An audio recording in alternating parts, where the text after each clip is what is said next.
Kylian এমবাপ্পের জোড়া গোলে সুইডেনকে ৩-০ ব্যবধানে হারিয়ে শেষ ১৬ নিশ্চিত করেছে ফ্রান্স।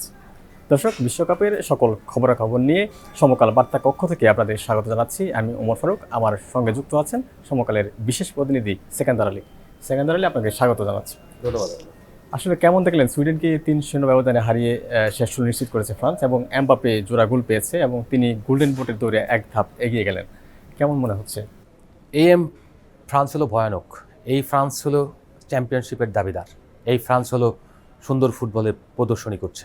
তো এই ফ্রান্সে যারা খেলছেন তারা প্রত্যেকেই হলো একজন প্রতিটা অন্য যেসব বড় দল রয়েছে সেই সব দলের টপ প্লেয়ারদের কাছাকাছি। আপনি চিন্তা করেন, এমবাপ্পে ইজ এ ম্যাজিশিয়ান। আমরা নেইমার, মেসি আর রোনালদোর ছায়ার নিচে হয়তো তাকে দেখতে পাই, কিন্তু এই কিলিয়ান এমবাপ্পে ভয়ঙ্কর সুন্দর। নির্মাণে নাম্বার 1 শাহ সিমেন্ট। এই কিলিয়ান এমবাপ্পে বিশ্বের সেরা।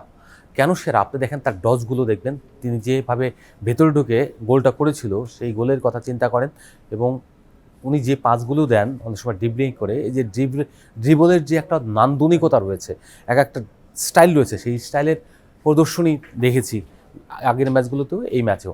তো সেই জায়গা থেকে কিলিয়ান এমবাপ্পে যে ডিফারেন্ট, এবং তিনি মাঝখানে একটা ম্যাচে গোল করতে পারেননি, কিন্তু দুটো গোল অ্যাসিস্ট করেছেন। তো অ্যাসিস্ট মিলিয়ে তিনি 4 ম্যাচে 6 গোল করে মেসিকে স্পর্শ করছেন, কিন্তু অ্যাসিস্ট করার কারণে তিনি মেসিকে ছাড়িয়ে দিয়েছেন। কিন্তু বিষয়টা হচ্ছে যে মেসি হয়তো নকআউটে কেপ ভার্দের বিপক্ষে গোল করবেন, আরও বেরিয়ে যাবেন, কিন্তু এমবাপ্পের সামনে যদি তখন পড়বেন তিনি বা তার দল যদি পড়ে, তাহলে ভয়ঙ্কর রূপ দেখতে পাবেন। কারণ হচ্ছে তার ভিতরে একটা জেদ রয়েছে, যে তিনি তো আগেই বলেছেন যে আমি চাই যে ফাইনালে আরেকবার ফ্রান্সের সঙ্গে দেখা হোক আর্জেন্টিনার, এবং সেই ম্যাচটা তারা যে জিততে চান। তিনি এমনও বলেছেন, যে তার রিপোর্টটা দেখলাম প্রতিক্রিয়ায়, সেই জায়গায় বলেছেন যে যদি মেসি আরও গোল করুক তার কোনো আপত্তি নেই, কিন্তু শিরোপাটা আমার চাই। যার লক্ষ্য থাকে শিরোপা জেতা, সে কখনোই গোলবঞ্চিত থাকতে পারে না। যার লক্ষ্য থাকে শ্রেষ্ঠত্ব অর্জন করা, সে কখনোই পিছিয়ে থাকতে পারে না। মেসি গোল করুক, আরও 100টা করুক, তাতে কোনো আপত্তি নেই, কিন্তু তার শিরোপা চাই। তার মানে হচ্ছে সে দেশ এবং দল এটার জন্য মুখিয়ে সব কিছু সার্ভ করছে দেশের জন্য। মেসিও দেশের জন্য সার্ভ করেন, কিন্তু এমবাপ্পে ইন এ সেন্স ওনার থেকে এগিয়ে। কেন এগিয়ে? কারণ হচ্ছে তিনি মাত্র 3টা বিশ্বকাপ খেলছেন। আগের 2টা বিশ্বকাপে তিনি দুটো ফাইনাল খেলেছেন, এবং প্রথম বিশ্বকাপে তিনি চ্যাম্পিয়ন হয়েছেন, ফাইনালে গোল করেছেন। সেকেন্ড বিশ্বকাপে তিনি ফাইনালে চ্যাম্পিয়ন হতে পারেননি আনফর্চুনেটলি, কিন্তু তিনি হ্যাটট্রিক করেছেন আর্জেন্টিনার বিপক্ষে। বিশ্বের ইতিহাসে লেখা হয়ে থাকবে, তিনি বিগ ম্যাচ প্লেয়ার, এবং সেই জায়গায় দেখিয়ে দিয়েছেন সুইডেনের বিপক্ষে যেভাবে পারফরমেন্স করলেন। শুধু তাই তিনি নয়, এবং পুরো দল, যদিও প্রথম অর্ধের কিছুটা সময় তারা যেভাবে বারে বল লেগেছে, সুইডেনের গোলকিপার অসাধারণ খেলেছেন এবং সেভ করেছেন, সেই সব না হলে হয়তো 5-6 গোল হয়ে যেত। সেই জায়গা থেকে বলবো কিলিয়ান এমবাপ্পের একটা শুট কিন্তু আপনার বার পোস্টে লেগেছে, যে লেফটের দূরের পোস্ট আছে ওনার কাছে, নিয়ার পোস্ট, সেই নিয়ার পোস্টে লাগার ফলে উনি আর একটা গোল বঞ্চিত হয়ে যান, তাহলে হ্যাটট্রিক হয়ে যেত এখানে। তো সব কিছু মিলিয়ে ফ্রান্স ভয়ঙ্কর সুন্দর এবং অসাধারণ ফুটবল খেলছে। এই ফ্রান্সকে থামানোর শুধুমাত্র ট্যাকটিক্স বা টেকনিক বা কৌশল দিয়ে এই ফ্রান্সকে থামানো সম্ভব নয়। এই ফ্রান্সকে থামাতে হলে আরও ঐশ্বরিক কিছু লাগবে। এই ফ্রান্স এই বিশ্বের শ্রেষ্ঠ দল এই মুহূর্তে। নরওয়ে হারিয়েছে আইভরি কোস্টকে, এবং তারা শেষ 16তে প্রতিপক্ষ ব্রাজিলকে পাচ্ছে। কেমন আসলে নরওয়েকে দেখছেন সব মিলিয়ে এবারের? ব্রাজিল যে ম্যাচটা খেলেছে জাপানের বিপক্ষে, জাপান কিন্তু শক্তিশালী দল ছিল এবং স্পিডি দল। সবসময় আমরা বলে থাকি যে যারা মাঠে দৌড়াতে পারে, অনেক সময় খেলতে পারে, মরক্কো তার মধ্যে অন্যতম। তো এইরকম দলগুলো প্রতিপক্ষের জন্য সবসময় ভয়ঙ্কর হয়ে ওঠে, এবং জাপানও হয়ে উঠেছিল, তারা আগে গোল করেছিল। সেখান থেকে ব্রাজিল যখন কামব্যাক করেছে, এটা একটা বিরাট স্বস্তির জায়গা যে কামব্যাক করতে পারে তারা। এই কামব্যাক করতে পারা মানেই হচ্ছে ধীরে ধীরে গ্র্যাজুয়ালি উন্নতি। তারা প্রথমার্ধে ভালো খেলেনি, সেকেন্ড হাফে তারা খুব ভালো খেলেছে। তো সেই ব্রাজিল আশা করা যায় যে তারা যে ছন্দ রয়েছে, এই ছন্দটা প্রয়োগ করবেন নরওয়ের বিপক্ষে। কারণ নরওয়ের হাল্যান্ডকে দেখলাম যে নকআউট ম্যাচে তিনি কিন্তু এরকম গোল পেয়েছেন, একটা জয়সূচক গোলটা তার পা থেকে এসেছে, কিন্তু সে একদম ইজি গোল, জাস্ট করতে গিয়ে টোকা লাগিয়ে হয়ে গেছে। ডিফেন্স করতে গিয়ে অনেক সময় রিসিভ করতে গিয়ে আসলে গোলটা হয়ে গিয়েছে, যে স্লো করেছেন মাইনাস থেকে। তো এই যে নরওয়ের যে প্রথম গোলটা, নুসরাত তিনি গোলটা সুন্দর করেছেন। আইভরি কোস্টের যিনি গোলদাতা, তিনিও গোলটা সুন্দর করেছেন, 3জনকে কাটিয়ে নিয়ে গিয়ে। এরকম দর্শনীয় গোল দেখতে আসলে খুব ভালো লাগে। দর্শকরা এটাই আনন্দ পায়, একটু ডজ থাকবে, একটু থাকবে, স্টাইলিশ কিছু হবে। সেই জায়গা থেকে বলবো যে এই নরওয়ের ম্যাচের মধ্যে 2টা গোলই সুন্দর ছিল। খালি শুধুমাত্র আপনার হাল্যান্ডের গোলটা। কিন্তু হাল্যান্ড হলো গোল মেশিন, বেসিক্যালি হলো উনি অলরেডি 5 গোল করে ফেলেছেন 3 ম্যাচে, প্রথম 2টা ম্যাচ খেলেছেন, জোড়া গোল করে করেছেন। বিশ্বকাপে তার অভিষেক এবারই প্রথম। তার কারণ মাধ্যমে তিনি কিন্তু প্রাণভোমরা নরের, কারণ তার কারণেই এই যে 28 বছর পর নরওয়ে বিশ্বকাপে এলো, সেটা কিন্তু কোয়ালিফাইং রাউন্ড যে ইউরোপিয়ান জোনে 8টা ম্যাচ খেলে 16টা গোল করে তিনি নিয়ে এসেছেন দলকে। তার মতো যখন গোল মেশিন থাকে তখন নরওয়ে আশাবাদ হতেই পারে, কিন্তু সেই আশাবাদের জায়গা আমার কাছে মনে হয় ব্রাজিল একটু ডিফারেন্ট দল। ব্রাজিলের পাওয়ার হাউস, তারা বিশ্বের একটা সবচেয়ে বড় পেশার, নামটাই হলো পেশার প্রতিপক্ষের জন্য। সেই জায়গায় নরওয়ে আমার মনে হয় না, যদিও নরওয়ের আর ব্রাজিলের রেকর্ড, ব্রাজিল কখনো নরওয়ের বিপক্ষে জিততে পারেনি ওই সব জায়গায়। তো সেই জায়গায় আমরা যেটা বলবো সেটা হচ্ছে যে এবার হয়তো অনেক কিছুই তো করেনি এর আগে, 14 সালের পর থেকে তারা প্রথমে গোল খেয়ে পরে আর করতে পারেনি, গোল শোধ দিতে পারেনি। সেই জায়গায় এবার যেহেতু পেরেছে, তার মানে নতুন করে এই নরওয়ের বিপক্ষেও হয়তো তারা একটা ইতিহাস লিখবে, এবং সেটা হওয়াই স্বাভাবিক। আমরা বাংলাদেশের ফুটবল উন্মাদনা যেটা রয়েছে, সেই প্রেক্ষাপট থেকে আমরা চাইবো যে এই ব্রাজিল, আর্জেন্টিনা এরা আরও অনেক দূর টিকে থাকে এই কারণে যে আমাদের দেশে যেন উন্মাদনাটা থাকে।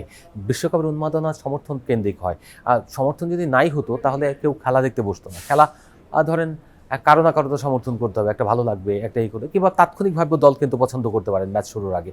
সেই জায়গা থেকে যেহেতু আর্জেন্টিনা এবং ব্রাজিল এই দেশের একটা মানে নিজের অংশ হয়ে গিয়েছে, দুটা ভিন্ন, একটা মহাদেশ আর একটা মহাদেশের দুটো দেশ, এবং তারা খুব বড় বড় দেশ, তারা বিশ্ব ফুটবলের সবচেয়ে বেশি জনপ্রিয় দুটি দল, তারপরেও তারা আমাদের অংশ হয়ে গেছে। তা আমরা চাই আমাদের এই অংশজনরা আমাদের সঙ্গেই থাকুক। তার সঙ্গে সঙ্গে অন্য যারা আছে, এবার ইউরোপের অনেকগুলি দল তো অলরেডি বেরিয়ে গেল, নেদারল্যান্ডস, জার্মানি, তার সঙ্গে এইবার গেল সুইডেন, তো টিকে রইল শুধু নরওয়ে। সেই নরওয়ে হয়তো শেষ 16তে গিয়ে বাড়ি যেতে হবে।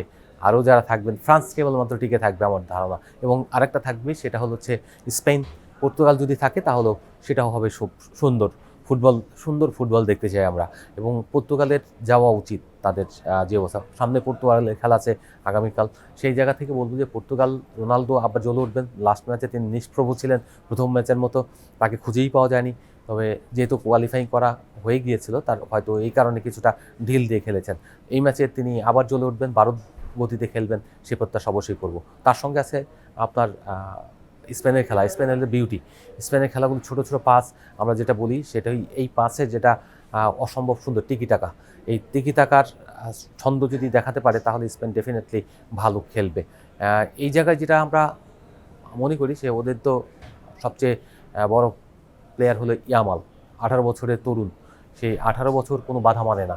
তিনি যে ছন্দে খেলেন, তার সঙ্গে সঙ্গে আর কয়েকজন প্লেয়ার রয়েছে, তারা টিম হিসেবে খেলেন, তারা টিম হিসেবে জয় আনবেন, এবং ইয়ামাল ঝলক দেখাবেন, বিশ্ব আনন্দ পাবে তার খেলা দেখে, সেই প্রত্যাশা অবশ্যই থাকবে। তো এই দুটো দলকে আমরা আগামীকাল, তাদেরও ম্যাচ রয়েছে।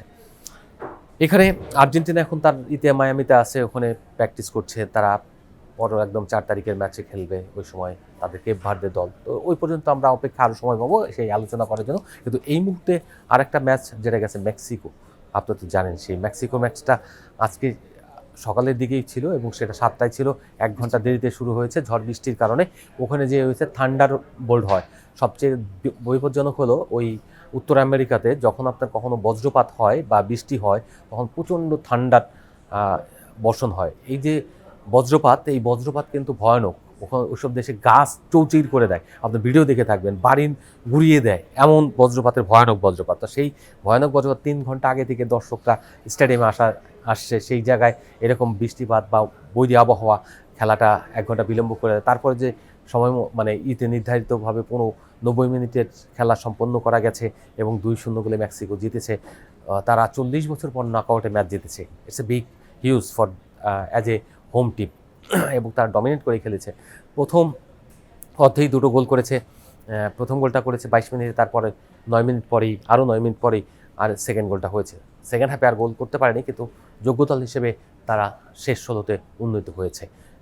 এখন যুক্তরাষ্ট্রের ম্যাচও আছে, আরও আজকে রাতে ইংল্যান্ড ইয়ের সাথে, কঙ্গোর সাথে খেলবে, কঙ্গোর সাথে বেলজিয়াম সেনেগালের সঙ্গে খেলা। হ্যাঁ, তো ইংল্যান্ডের সাথে এই ম্যাচটা হলো রাত 10টায়, যেহেতু বাঙালি অলরেডি এখন বসে যাবে রাত 10টায় খেলা দেখতে। ইংল্যান্ড অতটা আমাদের কাছে জনপ্রিয় না, যদিও তাদের মিডিয়াতে অনেক বেশি হাইপ থাকে ইংল্যান্ডের নিয়ে, এই ব্রিটিশ মিডিয়া সবসময় শক্তিশালী।